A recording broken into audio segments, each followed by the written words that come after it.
97.3. Come on, come on, come on, come on, come on, come on, come on. Let's go, let's go, let's go, let's go. Traffic Avenue, the show for me and you. Mondays to Fridays, ooh, the Traffic Avenue. Traffic Avenue, the show for me and you.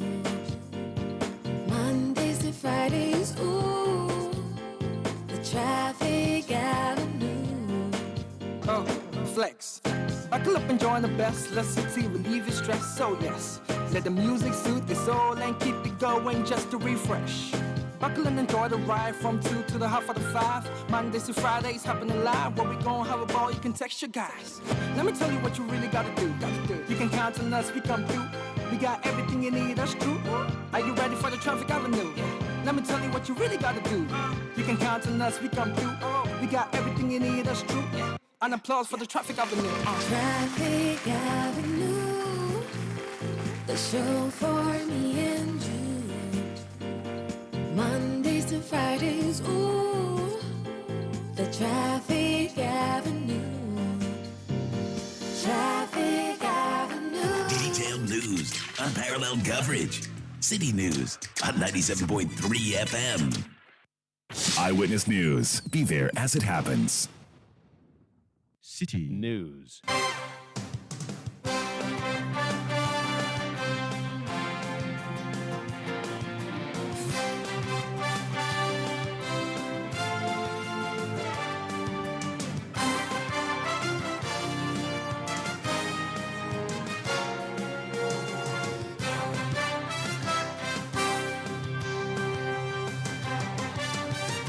It's 17:30 GMT. This is Eyewitness News on 97.3 Citi FM. I am Umaru Sanda Amadu. Tonight, I'm here with Akosia Otri. And coming up over the next 90 minutes, Special Prosecutor Kisie Jabin declares former Western Regional Secretary of the NPP, who was also Secretary to the Interministerial Committee on Galamsey, Charles Bissiou, wanted. Tonight, we ask, what next for the fight? Also coming up, is former President John Mahama qualified to run for the office of President again?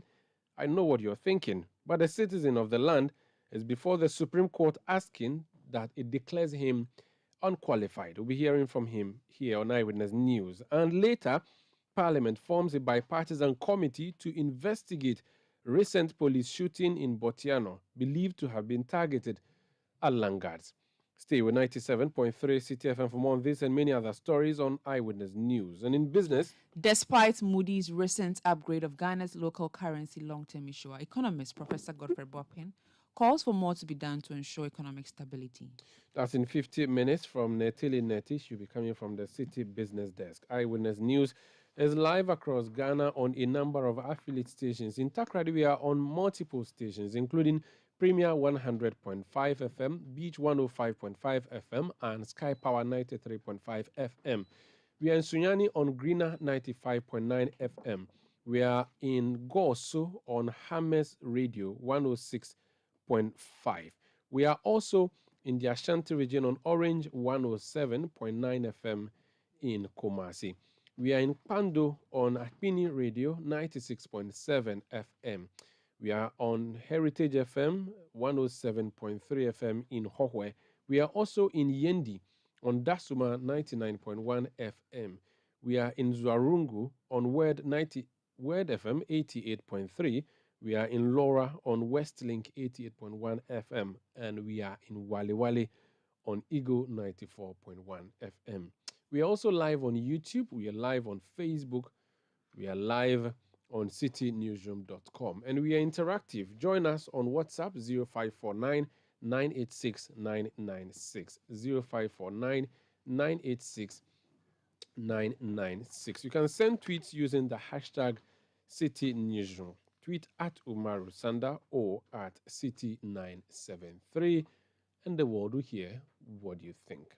This is Eyewitness News, broadcasting from number 11, Dr. Martin Loop in Adabraka in Accra. My name is Umaru Sanda. I'm here with Akosia Otri. Our first story is coming from the Office of Special Prosecutor. Now, the Office of Special Prosecutor has declared Charles Bissiou, the former secretary to the Interministerial Committee on Illegal Mining, wanted.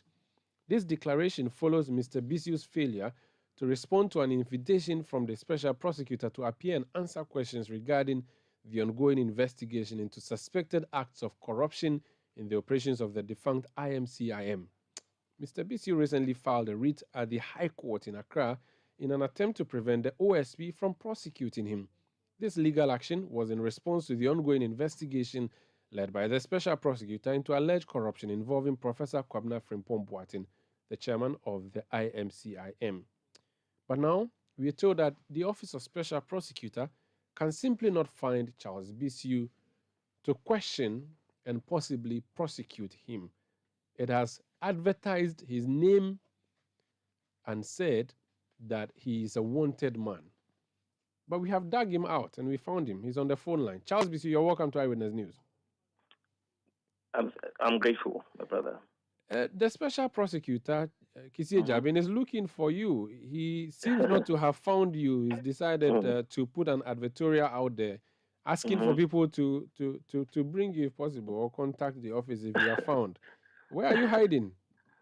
Okay, thank you, and good evening to your listeners. It's rather unfortunate it has to get to this.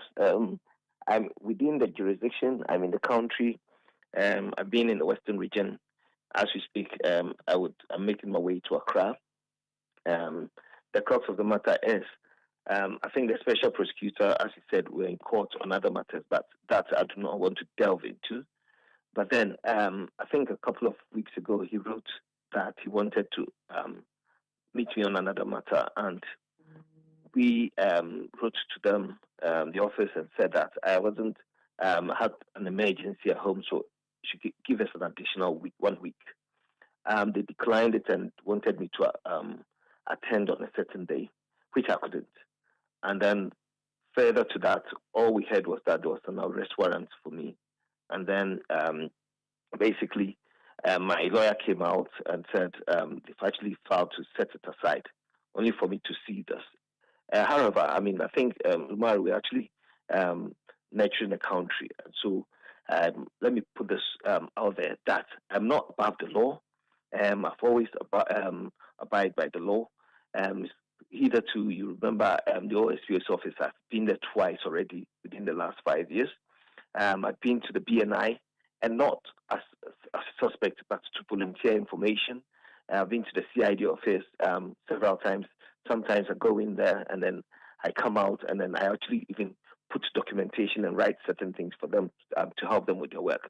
I've been with the national security and all that. So if a creature of our constitution requires that I come to see them, I don't think I would run away. It's rather unfortunate as we get to this. There was a misunderstanding, and I'm not a fugitive for my photos to be advertised out there. So I'll go and I'll go to the special prosecutor's office to do that. One other thing is that I know I am innocent. I haven't actually committed any crime. But the problem here is that, you see, the first matter that went before the OSP, that was in 2019, okay? It's dragged up until now. So people would see you as a criminal, where the investigation that I've written petitions to the OSP's office that, under Martin Amidu and then subsequently Kisie Jabin, for us to actually bring everything to a logical conclusion. But then he hasn't gotten to that, so we're still actually dealing with that matter. So once that thing comes up, people think that, yes, he's a criminal. But I can actually, yes, put it out now authoritatively that I haven't done anything wrong. I do not own any excavator. I never sold any excavator. I wasn't in charge of expenditure at the IMCI because I was only a secretary. I do know about gold nuggets that were seized and that sort of thing. So we will talk. I'm not going to delve into it. We are going to talk about it. But I was thinking that these things should be done with expeditiously. So that when there's an albatross hanging over your neck, people will think that, yeah, okay, he's been there and then he's out. But I think our system actually allows certain things to happen where it drags and then people think that, yes, he's a criminal. And by the time it gets to that point, you have children, you have family, and then it affects other people around you. So to answer your first question, I am within the jurisdiction. I'm not above the law, and so as everyone else, even the president, abides to the rule of law, I am going to attend the office and then actually render every information that they require from me.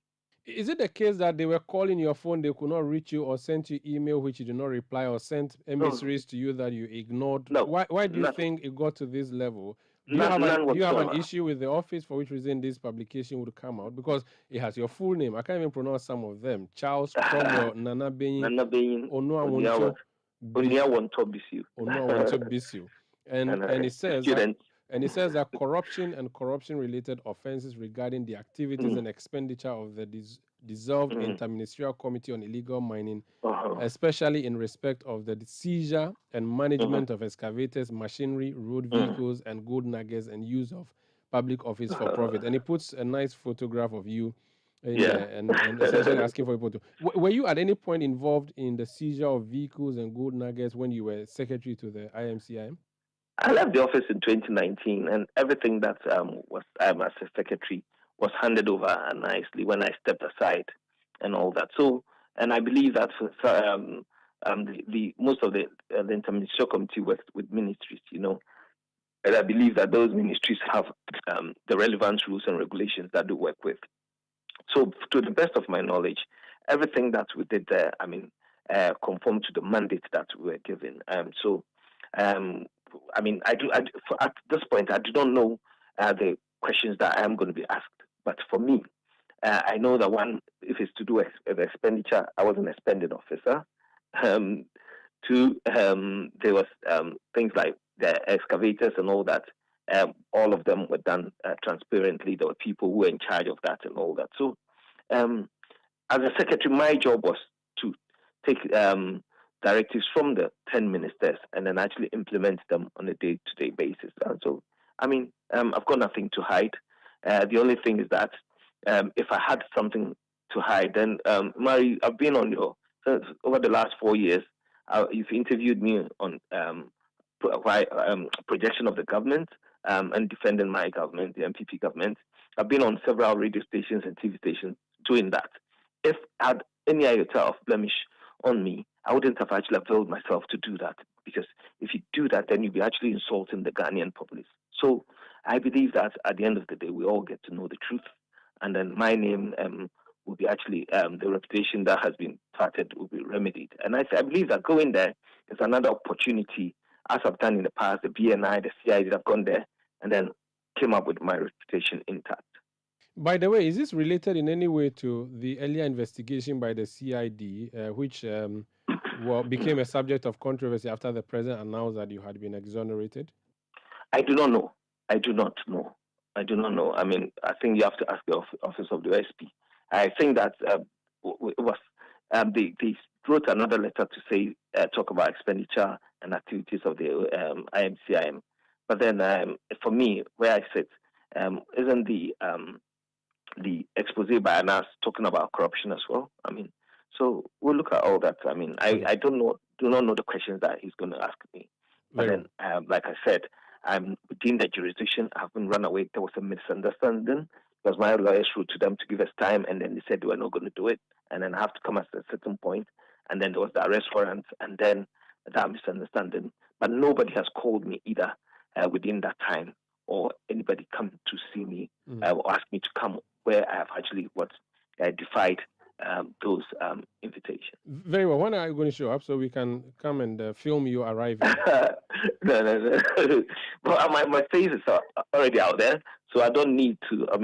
We don't want those razzmatazz. We're actually working for the country, so I'll go there. But I don't think we need the media to do that. It's not for me to actually. I've got nothing to prove. You know what I mean? I'll go there, and then I should actually make sure that the authenticity of whatever I seek to actually put out there is made. I basically to be consistent with whatever I've done, and I'm not going to lie to anybody. I've not lied, and I think I did the job diligently.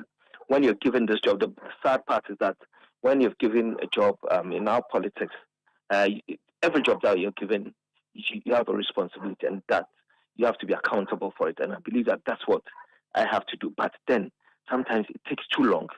For example, the expose. Could we have done everything within 1 year? Even though the police exonerated me, right? And then I availed myself to the OSP's office as well. This should tell you that I'm not even scared to go there, because I went to the CID office and then to the OSP. I don't think one person within this country has been investigated on the same matter by two agencies. No. But I availed myself to both of them because I knew that I've got nothing to hide.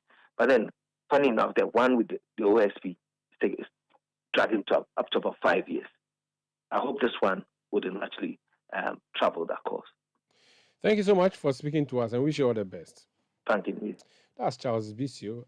He was secretary to the Interministerial Committee on Illegal Mining. He was NPP Regional Secretary for the Western Region, and you can now call him, as part of the titles that he has, a wanted man by the Office of Special Prosecutor. He says he's not hiding. He's in the jurisdiction. He's in the Western Region currently and making his way to Accra, and he would attend to the Office of Special Prosecutor, and he's surprised that his photo is having to be advertised as a wanted man by that office. It has to do with the report we saw from Professor Kwabena Frimpong-Boateng, who was chairman of the IMCI, and all the issues arising from same.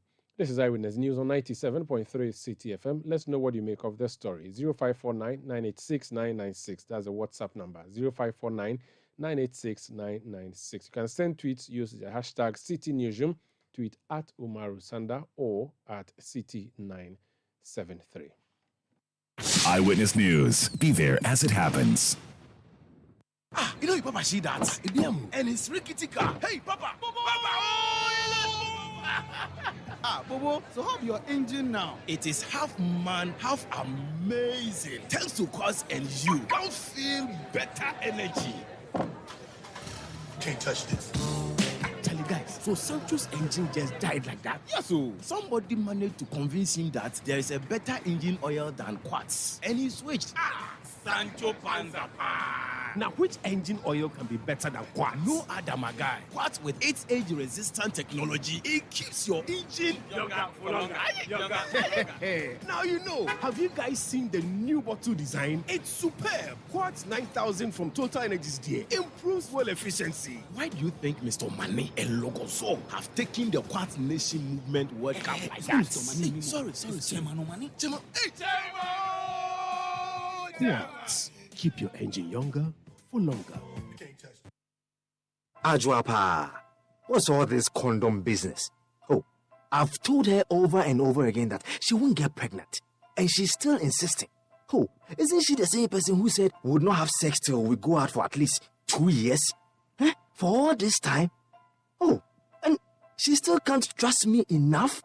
Ama, when I try to do something small, no, condom this, condom that. So handsome man like me, she probably thinks I have HIV. Using a condom will protect you and your partner. Condoms are effective for protection against a wide spectrum of STIs and HIV infection. Don't take risks. Use a condom every time. Always come prepared. This advert is brought to you by the Ghana AIDS Commission. Let your voice be heard on Eyewitness News on Facebook at facebook.com/Citi97.3, Twitter at twitter.com/Citi973, and Instagram at instagram.com/Citi973 with the hashtag Eyewitness News. You're welcome back. This is Eyewitness News on 97.3 Citi FM. Former President John Dramani Mahama was elected in 2012. He served as president all the way to 2016. When he lost that election. He sought re-election in 2020 as a former president. He was not successful. His party is sponsoring him now to be the flag bearer of the party. Indeed, he's a flag bearer, and he'll be representing the party on the ballot in 2024. He'll be going against anybody else who will be elected as a flag bearer. But someone is seeking to prevent that from happening. That person wants former President Mahama's name not to be on the ballot of the Electoral Commission for election 2024.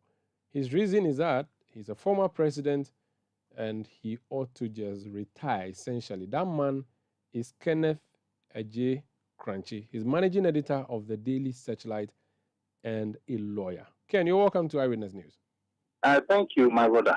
You are invoking the powers of the Supreme Court, asking it to deal with Article 68 of the Constitution, correct? among other things. Yes. Good. So I just want to read the 68 in full because I notice you are referring to all the clauses in 68. I just want to read it for our listeners to understand what the Article 68 says, and then I'll ask you why you are invoking the powers of the Supreme Court. So, yes, please. Article 68(1) says the president shall not, while he continues in office as president, hold any other office or profit or emolument, whether private or public, and whether directly or indirectly, or hold the office of chancellor or head of any university in Ghana. The president shall not, on leaving office as president, hold any office of profit of emolument, except with the permission of parliament, in any establishment, either directly or indirectly, other than that of the state. The president shall receive such salary, allowances, and facilities as may be prescribed by parliament on the recommendations of the committee referred to in Article 71 of this Constitution. On leaving office, the president shall receive a gratuity in addition to pension equivalent to his salary and other allowances and facilities prescribed by Parliament in accordance with Clause 3 of this article. The salary, allowances, facilities, pensions, and gratuity referred to in Clauses 3, 4 shall be exempt from tax. Where the president is removed from office under paragraph C of Clause 1 of Article 69 of this Constitution or resigns, he shall be entitled to such pension and other retiring awards and facilities as Parliament may prescribe on the recommendation of the committee referred to in Article 71 of this Constitution. The salary and allowances payable to the president and the pension or gratuity payable to him on leaving office shall be charged on the consolidated fund. The salary, allowances, facilities, and privileges of the president shall not be varied to his disadvantage while he holds office. The pension payable to the president and the facilities available in him shall not be varied to his disadvantage during his lifetime. So that's the entirety of Article 68. Based on this, you are saying that you do not think former President John Mahama is qualified to be on the ballot. Why? Okay, it is not based on the whole. I'm seeking about 8 declarations. So some of the declarations are picked out of, rightly as you said, out of Article 68, are based on Article 68. For instance, if you look at Article 68(2), which says that the president shall not, on leaving office as president, hold any office of profit or emolument, except with the permission of Parliament, in any establishment, either directly or indirectly, other than that of the state. I'm saying that based on this Article 68(2), our former presidents become wards of Parliament. If I say wards of Parliament, they come under the authority of Parliament. If they want to occupy any office of profit or emolument, that is an office that is not an office of the state, then they do require parliamentary permission. I'm saying that again, that based on this clause, former President Mahama, in his current aspirations, need to go to Parliament to seek parliamentary approval. If you look at the 68(3), I'm saying that the Supreme Court of Ghana should agree with me that if you become a president of Ghana, you do take a salary, you do take emolument, so that under 68(2), if the former president is going to seek for that office, then he does require parliamentary permission. From 4 to I think about 9, I'm saying that if you put the entirety of those provisions together, the Supreme Court should agree with me that Mr. Mahama is somebody who continues to be and continues to remain in the employ of the state. And therefore, I'm begging the Supreme Court to agree with me, because everything he's paid a monthly salary, he's been given a pension, he's been given gratuities, everything. Okay, so if you come and add the 68(2), he's somebody who continues to work for the state of Ghana, and that's required permission before we can go ahead to say that he's seeking another office of profit or emolument. Okay, but how do you marry that against the article of the Constitution that says a person is entitled to 2 terms in office as president? Okay, so this petition I've said for the Supreme Court also encapsulates other provisions of the Constitution, and as you rightly said, they encapsulate 66(1) and 66(2) of the 1992 Constitution. Under 66(1), I'm asking the Supreme Court to agree with me that the real presidential term in Ghana is 4 years. It's not 8 years as a lot of people believe. When you become president, it's 4 years. the further argument I'm making under 61, 66.1 and 66.2 is that that second term that is exempted under 66.2 is contiguous to the first term under 66.1. So that if somebody becomes president and then leaves office under 66.1, that person then automatically falls under 68.2. What Mr. Mahama is doing is what I would describe as disparate. It means that he's been president before, he's gone out of office, he believes that he is deserving of a second term. I'm saying that once you go out of office, you fall under 66.2, 68.2. You see, if you are not falling out of office, you are not gone out of office, then the second term applies. But once he's gone out of office, then 68.2 is quite explicit. All right. So you're asking the Supreme Court to make a pronouncement. And let me say that, so what we are just doing is just to have an understanding. And we are learning from you why you are in the court and what exactly you're asking the court to do for you. Let's get the view of another legal brain. And I crave your indulgence to stay on the line and listen to his submission so that we can get his perspective as well. He was a Deputy Attorney General in the Mahama government. He's Member of Parliament. He's Dr. Dominic Ayine. Doc, you are welcome to Eyewitness News. Your colleague lawyer there, even though he would be your junior, he's gone to the Supreme Court, and I don't know if you heard the summation of what he's asking the Supreme Court to do there, going under 68. He's essentially saying that once you become president and you retire, I mean, after the first term, after the first term, you are in the employ of the state. You cannot do anything without clearance from Parliament. And to the extent that the former president is now an employee of the state, he's a ward of Parliament. That's how he describes him. He needs permission from Parliament. He wants Supreme Court to say that that must be the case. And for that matter, among a number of other things, he should not be qualified to run again as president. What's your view on reading the law? Well, thank you very much, Umaru. As I intimated to you earlier when we spoke, I am in my constituency and I did not have the benefit of reading the entire writ issued by my learned friend. However, I have taken a look at the writ itself directly, the declaratory relief that he's seeking. And Umaru, I mean, with all due respect to him, I believe that what he is trying to do is inviting the Supreme Court basically to clear the confusion that he himself has planted in his own mind. There is no issue of interpretation here.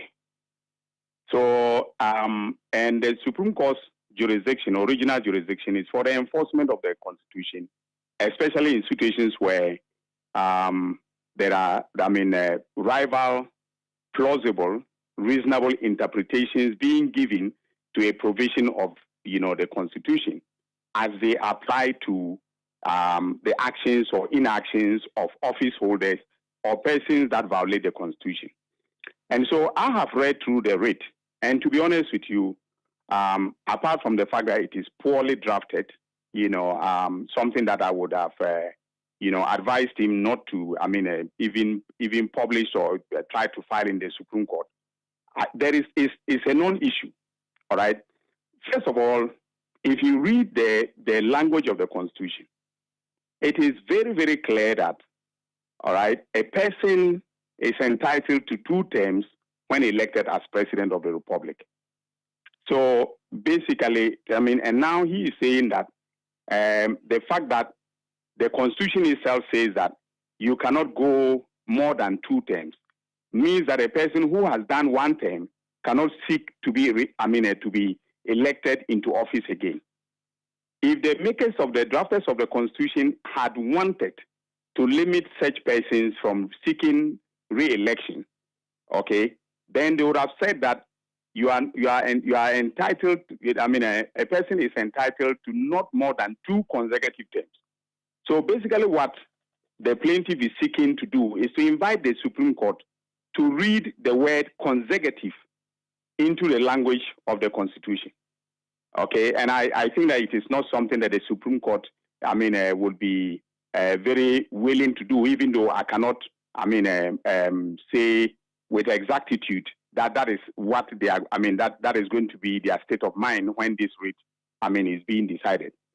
And so I am at a loss as to what he's actually seeking to do. Secondly, the whole idea that a former president is a ward of parliament. I mean, this, to be honest with you, I've been a lawyer for 28 years now. I have taught law students, for many years.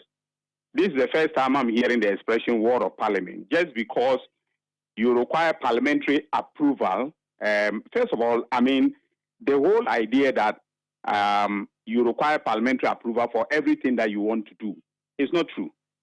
All right. It is only if you want to hold an office of profit that you seek parliamentary approval.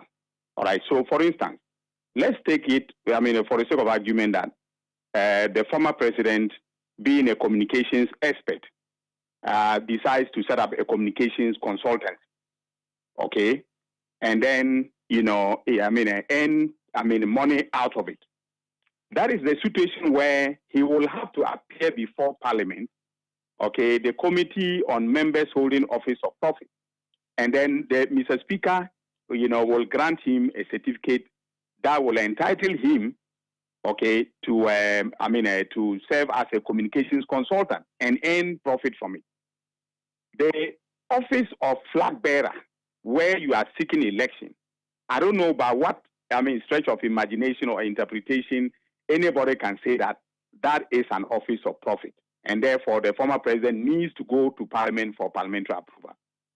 To be honest with you, this rate is there on arrival.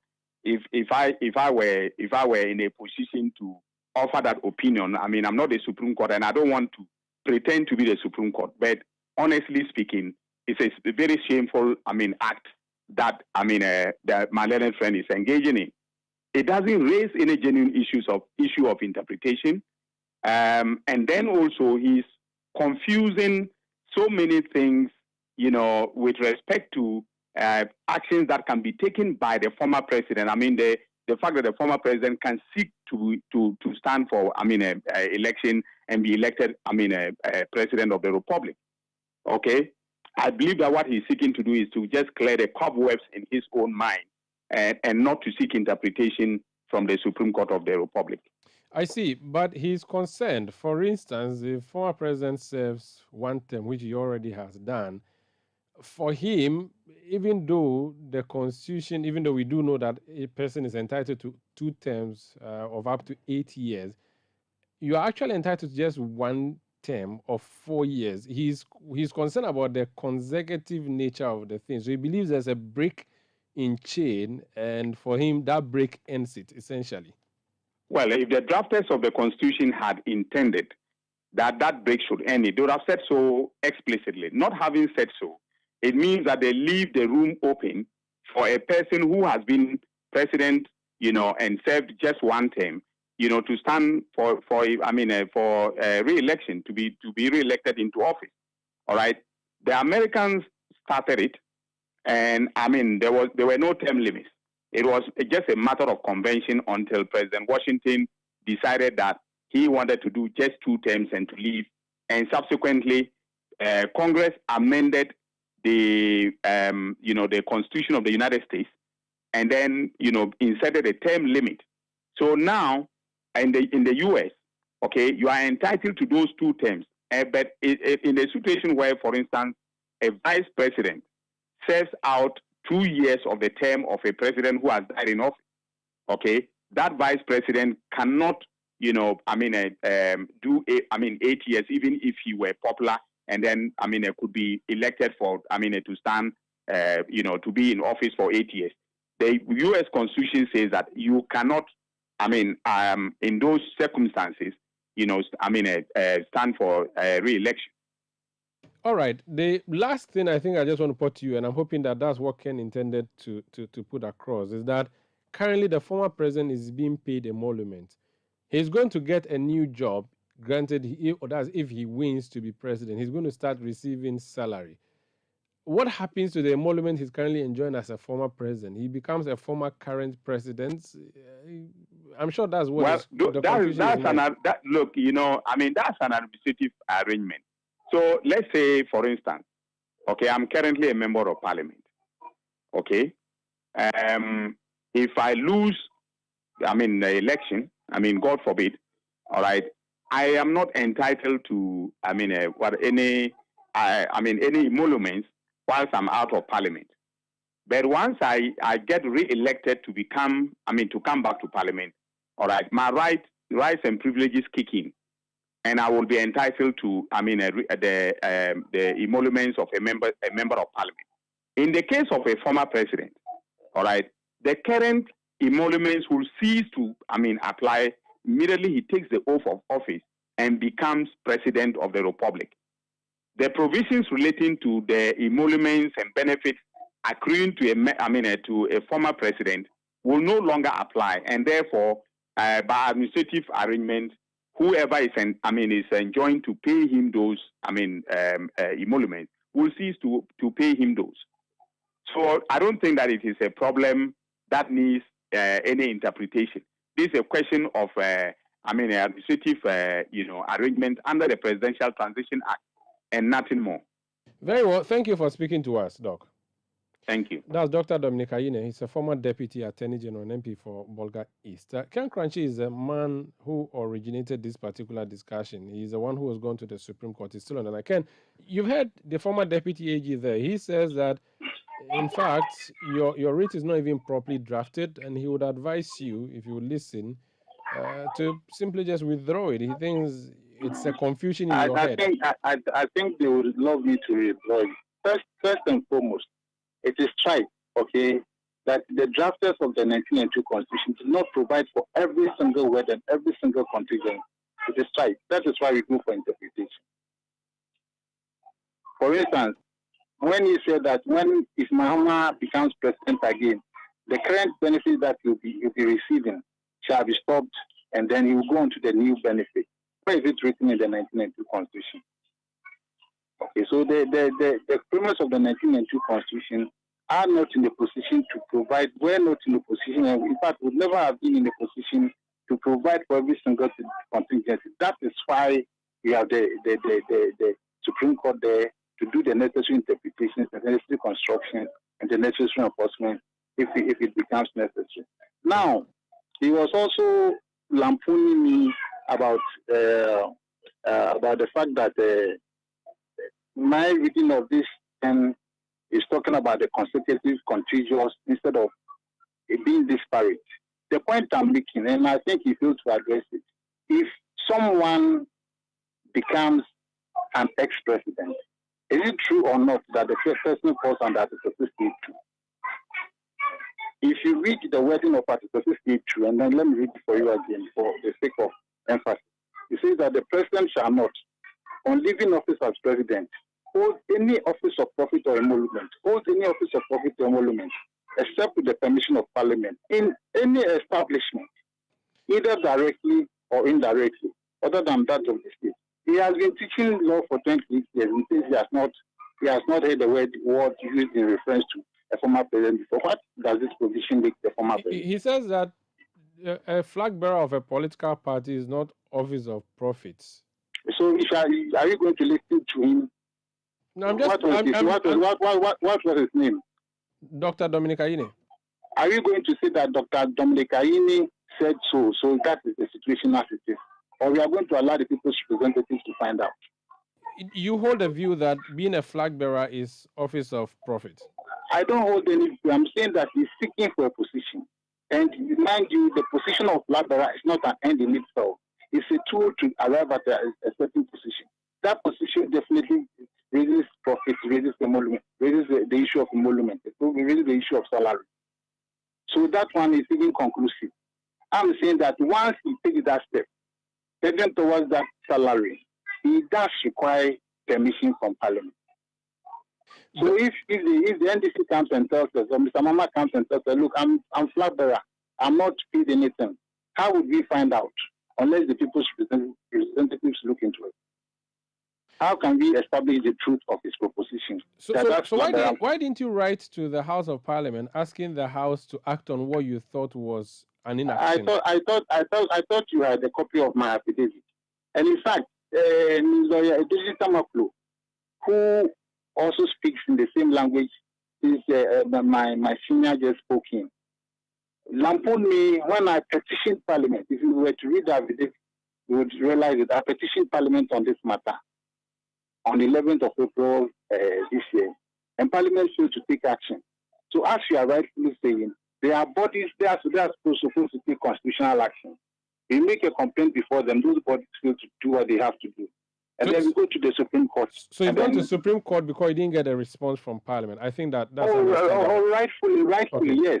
All right. Rightfully, yes. Finally, you are a journalist. I mean, you've been doing this job for decades, but you are also a member of the New Patriotic Party. You've tried at least once to be member of Parliament on the ticket of the NPP. You were not successful. What would you say to political critics who would say you are simply being used by your party to ensure that Mahama doesn't even appear on the ballot because he may defeat your candidate? So you are trying to get him diselected through another means than the ballot paper. Umaru, a very deadly disease in this country, deadly disease that we need to look at in this country is where people who have been professionally trained to become accountants and lawyers and medical people and what have you begin to look through their political partisan lenses when a professional decision is supposed to be taken. So that if a matter has to be taken to court, a matter has to be educated on, instead of the person looking at the proper legal position that has to be taken, the person hides behind politics, looks through his political lens and says that this will not be politically convenient and therefore I'm not going to do this, that, and that. There are people in the New Patriotic Party who are deeply opposed to this matter going to court because they believe that if it goes to court and Mr. Mahama the Supreme Court were to disagree with me as it were, Mr. Mahama will become popular and therefore can stand on that popularity. If I were to take that political decision, then I will not be looking at things legally. I believe that once under 66-1, he has served his first term and has become an ex-president. And interestingly, I've had debates with the best of the lawyers in NDC. They are unable to shake on this point that once the man becomes an ex-president, he falls under Article 62. That is indisputable. They will say that the position of flag bearer does not pay any salary. How would Umaru Sanda know? So you want the pronouncement made once and for all to clarify? You see, the thing is that for me, as far as I'm concerned, and the Supreme Court, I'm sure if they disagree with me in time, as far as I'm concerned, Article 68(2) is quite explicit. It says, a president shall not, on leaving office as president, hold any office of profit or emolument, except with the permission of Parliament, in any establishment, either directly or indirectly, other than that of the state. And I say that because of this, Mr. Mahama is the word of Parliament, and people are breaking heads over this. Very well. If he's not the word of Parliament, then what is? Have you had the service done to them? As in, have they been served already? I noticed that you also, in the suit, you've added former President John Ejekum Kufuor. Are you worried that he may also come and seek flag bearership of the NPP and by extension? No. I'm in a situation, if you look at the orders I'm seeking from the Supreme Court, in this situation, I'm saying that he also falls under the authority of Parliament, and that particular provision should be invoked with regard to him. So that we are looking at a democracy that possibly may last 1,000 years. We shall be having dozens of these former presidents. Are we going to allow them to be roaming the land in as is, or we are going to activate Article 68 of the 1990? Have they been served though? The Attorney General, the former president. It was the rate was filed yesterday. That is an administrative thing. Okay, that will be done in the rate. So at the appropriate time, you make the necessary searches to find out. Appreciate it. Thank you so much for speaking to us. Thank you, Madam. That's Kenneth J. Crunchy. He's managing editor of the Daily Secular newspaper. He's a lawyer and a former NPP parliamentary candidate hopeful. This is Eyewitness News on 97.3 Citi FM. We are coming to you from our studios in Adabraka in Accra. We are also around the globe on citinewsroom.com. Do send us your reactions to the stories we are bringing you on WhatsApp 0549 986 996 0549 986. This is Eyewitness News. We'll be back shortly. Eyewitness News. Be there as it happens. If home is where the heart is, then let's go home, shall we? Let's go where the entertainment is, where the passion is, where the laughter is, and sometimes even the tears too. Let's go where we feel safe enough to share our opinions, and send tweets, where we do that embarrassing little dance to our favorite song. Let's go home where the love, the care, and the joy live.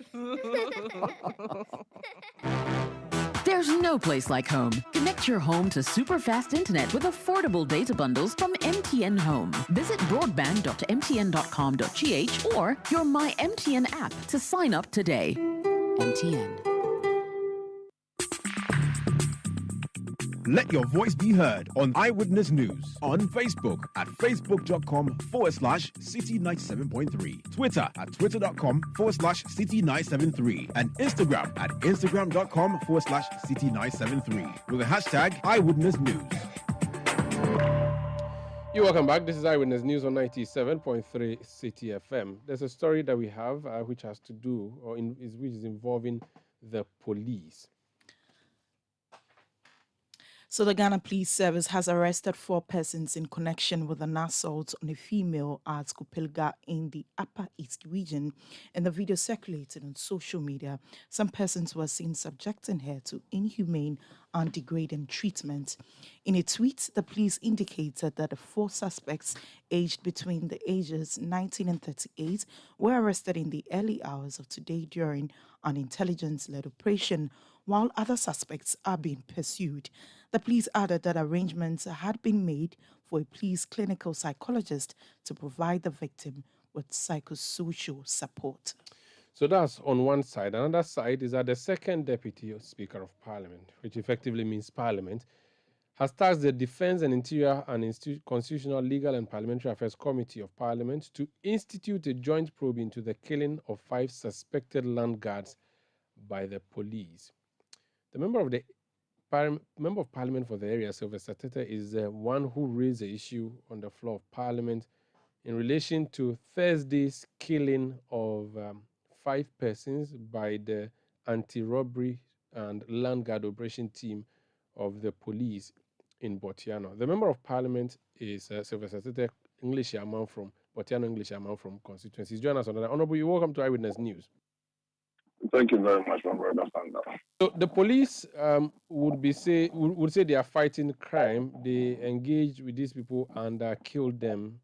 You are not satisfied. That's why you went to Parliament. Tell us more why you thought they needed to raise this issue on the floor of Parliament. Well, thank you very much and good evening to our listeners.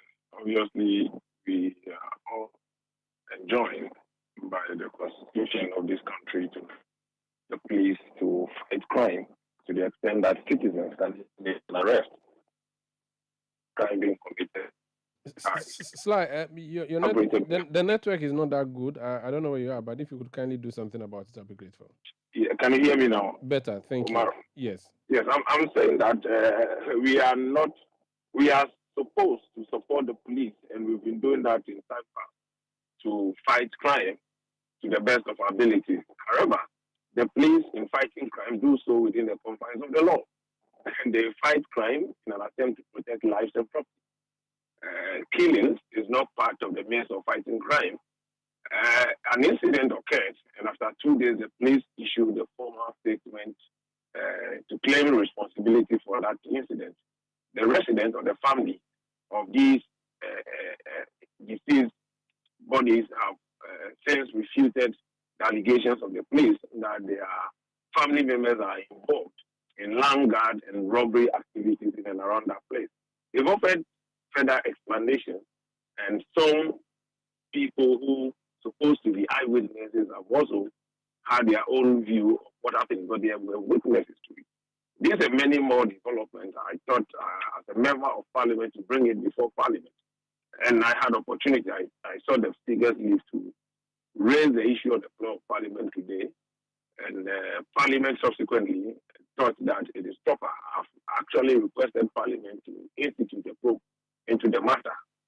because the families of these 5 people hold a different view. The police has its own view on this matter. We also believe that the presumption of not guilty until proven guilty must always stand. And I don't know the circumstances under which the police will shoot 5 people to death on a day, broad daylight. And I think that Parliament has what it takes to investigate this matter, to know what exactly happened, and we can bring the matter to rest. I think Parliament is not after the police.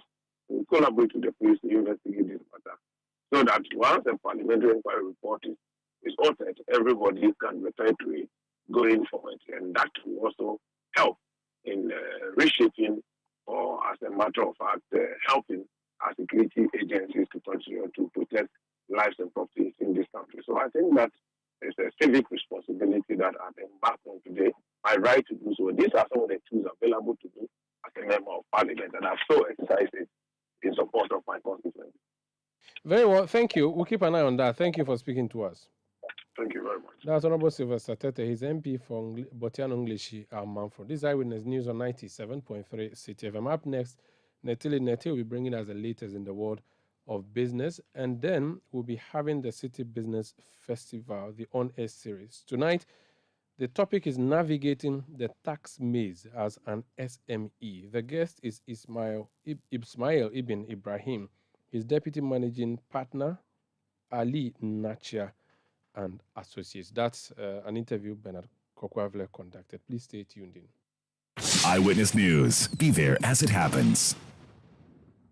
The biggest business festival in Ghana is on. Mark your calendars this June as we bring you the Citi Business Festival 2023. The running theme for this year's festival is Make It Ghana. It's going to be a month-long conversation on how to grow, improve, and expand your business with seasoned industry experts. Join the weekly business forum every Tuesday from 11 a.m. to 1 p.m. live on Citi TV for discussions on various thematic areas each week, beginning with Week 1, reimagining the digital economy. Week 2, building resilient SME brands. Week 3, the changing phase of the Ghanaian retail market. And Week 4, understanding and leveraging agribusiness value chains. Also, tune in every weekday at 9:05 a.m. for the Citi Business Festival on-air series on the Citi Breakfast Show on 97.3 Citi FM to acquire the information you need to kickstart and strengthen your business. There will be a lesson for every business on the Citi Business Festival 2023 this June, only on Citi TV, 97.3 Citi FM, citibusinessnews.com,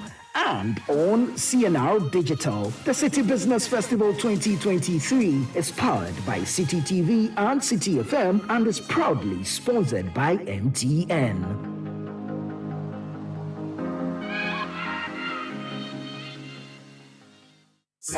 Eyewitness News. Be there as it happens. Get the details.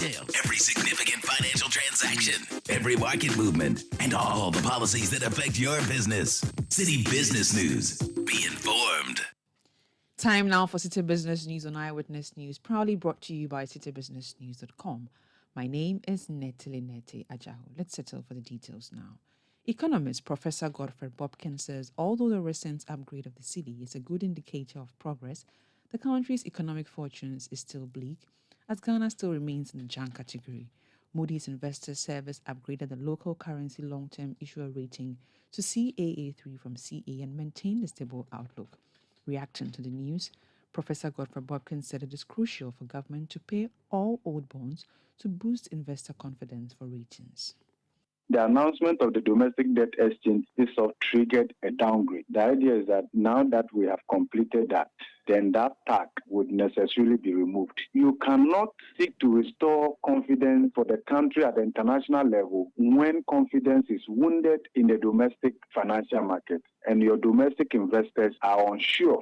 So rating is in the right direction. But remember that we are still in a junk territory. So it's not as though we are out of the woods. No, we need to make a lot of progress in terms of paying down all outstanding old bonds. We need to restore confidence. We need to build forward better, sustainably our capital market. That's the only way. Because other than that, government will continue to rely on treasury bill as the only means of interacting with the financial market. And the consequence of that is that the interest cost will begin to rise, and it will actually defeat the purpose of the domestic debt exchange. That's all, to introduce a new yield curve, which is expected to be lower than what was operating under the old bonds. Professor Godfrey Bobkin is an economist. Some stakeholders within the business community in the Ashanti region are lamenting challenges they face in facilitating trade, especially through the Kumasi and Western corridors of the country. The group, which includes importers and exporters in the region, say they are irritated by the activities of some customs officers stationed at various checkpoints who are harassing their members within the region. Eddie Kusi Ankoma is the chairman of the Chamber of Automobile Leadership Ghana, and he made a call at a stakeholder engagement aimed at addressing issues facing the business community in the Ashanti region.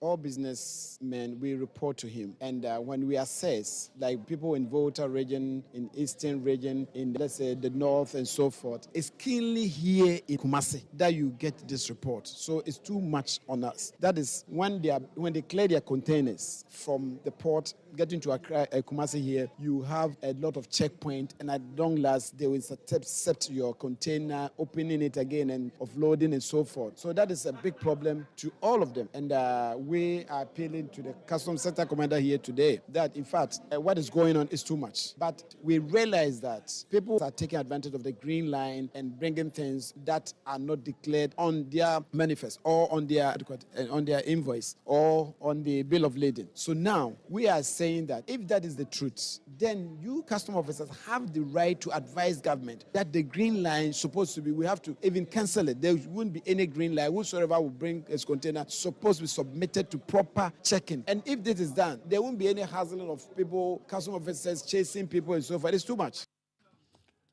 Eddie Kusi Ankoma is the chairman of the Chamber of Automobile Leadership Ghana. The Ministry of Trade and Industry says an amount of 14 million Ghana cedis has been disbursed to 48 companies under the One District One Factory initiative through the Ghana Exim Bank. The 1D1F program aims at assisting the private sector to establish at least one manufacturing enterprise in each of the 261 districts across the country. In March 2022, the ministry communicated to Parliament that 60 companies had been supported under the policy. But while answering questions on the floor of Parliament, the Minister of Trade and Industry, Katie Hammond, rendered an apology for the earlier miscommunication. This makes a total of 14,407,808 cedis, 3 pence. Mr. Speaker, the ministry had in about March 2022 inadvertently stated to this House that indeed 60 IDF companies had been supported by Ghana Exim Bank. Speaker, a further appreciation of the facts and analysis of the various companies and the figures dispatched showed that it was not 60, but 48 companies. You heard the Minister of Trade and Industry, Katie Hammond. And finally, the Ghana Employers Association is advocating the establishment and sustainability of more green jobs for the teeming youth in the country. This, according to the association, will ensure the inefficient use of the country's energy resources and curb the menace of negatively impacting the climate. Director of Industrial Relations at the Ghana Employers Association, Joseph Amoa, has been speaking to Citi Business News. The GE encourages the adoption of energy efficiency measures across all sectors. And it's important to know that the energy efficiency will not only reduce Ghana's greenhouse gas emission levels, but also improve the competitiveness of the industry, lower operational costs, and enhance our overall energy resilience. And we must therefore promote a culture of conservation, innovation, and continuous improvement to ensure a sustainable energy future for Ghana. We also need to create green jobs for our teeming youths. This gesture indicates resolve to contribute to the achievement of Goal 7 of the UN Sustainable Development Goals, which seeks to achieve affordable and clean energy for all. That was the Director of Industrial Relations at the Ghana Employees Association, Joseph Amwa. And that's it for City Business News and Eyewitness News. It was proudly brought to you by citybusinessnews.com. My name is Netelinete Ajahu. Have a good evening. City News. We speak first. Reach our hotline on 0302 224959 and get interactive on Facebook, City 97.3 FM, and on Twitter at City 973.